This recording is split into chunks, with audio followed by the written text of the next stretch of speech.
Myself, Dr. Vartika Jain, Assistant Professor in Department of Botany, Government Miracles College, Udaipur, would like to discuss in this video about second paper of Botany from BSc second year, that is Anatomy of Angiosperms, Economic Botany, and Ethnobotany.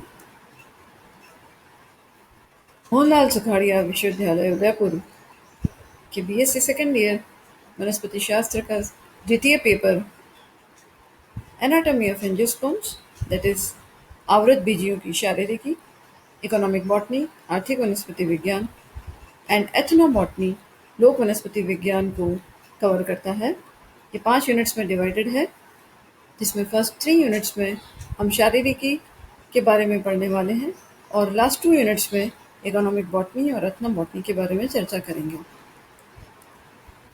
First unit, it comprises of plant anatomy, its introduction, organization of meristems, theories which are related to their organization, cell wall, gross microscopic structure and chemistry.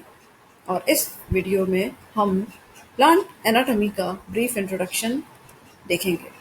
So what is plant anatomy? Basically, it is study of cells and tissue structures of plant organs which are visible with high power light or electron microscopes. अर्थात शारीरिकी, शरीर के अंदर हमें electron microscope या light microscope के द्वारा जो संरचनाएं नजर आ रही हैं उन सब का अध्ययन करना प्लांट एनाटॉमी कहलाता है। It is not plant morphology, morphology या आकारिकी जिसमें हम बाह्य एक्सटर्नल फीचर्स का अध्ययन करते हैं कि पौधे में बाहर क्या हमें दिखाई दे रहा है। It is anatomy. तो अगली जो 3 यूनिट्स हैं इस पेपर की, उसमें हम एनाटॉमी का अध्ययन करेंगे, शारीरिकी का अध्ययन करेंगे। और जैसा कि हम सभी जानते हैं कि all life is made up of cells, तो जो बेसिक स्ट्रक्चरल और फंक्शन यूनिट है हर प्लांट ऑर्गेनिज्म की, वो है सेल, कोशिकाएं। और उसी को लेकर जो महत्वपूर्ण कोशिका सिद्धांत है जिसके बारे में आप सभी जानते ही हैं, जो श्लीडन, श्वान और वर्चो के द्वारा प्रतिपादित किया गया था। इसके मुख्य 4 पोस्टुलेट्स हैं। First is that all life is made up of cells. Second is cells arise from other cells by cell division or by cell fusion. Third, each cell has necessary chemical compounds which are needed to carry out its biosynthetic pathways. And fourth is each cell has DNA. हर cell के पास अपना DNA है which codes for its structural and functional features. So इसी cell the basic component से जो next हम देखते हैं वो बनता है टिश्यू, दैट इज ऊतक। अर्थात कोशिकाओं का वो समूह जो संरचना में, कार्यों में, उसकी उत्पत्ति में और परिवर्धन में समान है, उस ग्रुप ऑफ सेल्स को हम टिश्यू का नाम देते हैं। Group of cells which are similar in shape, size, function, origin and development. और मशहूर वैज्ञानिक फान 1982 के द्वारा बताया गया, it is a complex of cells of common origin.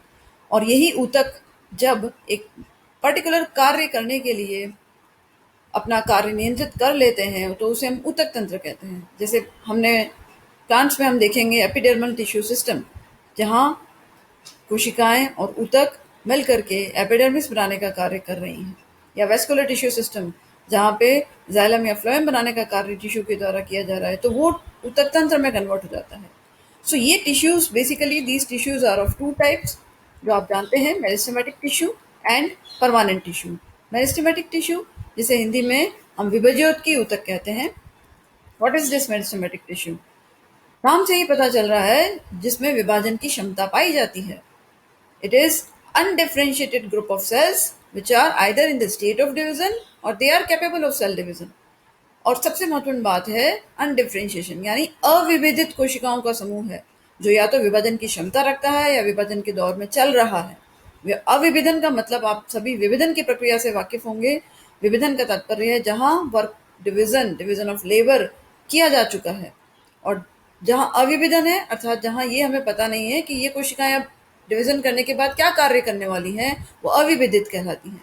तो ये मेरिस्टेमेटिक टिश्यू प्लांट ग्रोथ के लिए बड़ा इंपॉर्टेंट है। और इसका एग्जाम्पल है, सबसे कॉमन एग्जाम्पल जिससे आप सभी वाकिफ हैं, दैट इज कैम्बियम, जिसे आप हिंदी में ऐधा कहते हैं, जो कहाँ पाया जाता है, जाइलम और फ्लोएम के बीच। मोस्टली आप डाइकॉट प्लांट्स के अंदर वहाँ आप इसे देखेंगे। और यही कैम्बियम सेकेंडरी ग्रोथ का के पीछे एक मुख्य टिश्यू है। Second, permanent tissue. तो स्थायी ऊतक हिंदी में इसे कहते हैं, और स्थायी ऊतक का तात्पर्य हो गया वो टिश्यू जो कि मेरिस्टेमेटिक टिश्यू के डिवीजन एंड डिफरेंशिएशन से बनता है।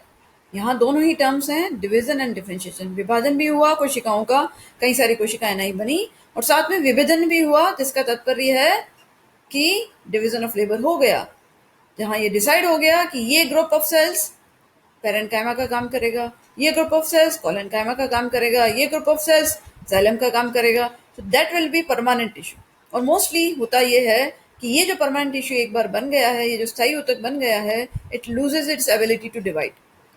ये अब विभाजन की आगे क्षमता नहीं रखता, या तो इसकी विभाजन की क्षमता परमानेंटली खत्म हो जाती है या टेम्परेली खत्म होती है। और टेम्परेली जब खत्म होती है तब हम देखते हैं, हम आगे जो यूनिट्स में हम देखेंगे कि वहां आप देखते हो कई बार परमानेंट टिश्यू भी मेरिस्टेमेटिक टिश्यू में कन्वर्ट हो सकता है। तो दीज आर परमानेंट टिश्यू। और नेक्स्ट वीडियो में हम आगे डिटेल में मेरिस्टेमेटिक टिश्यू के टाइप्स के बारे में जानेंगे। Thank you very much.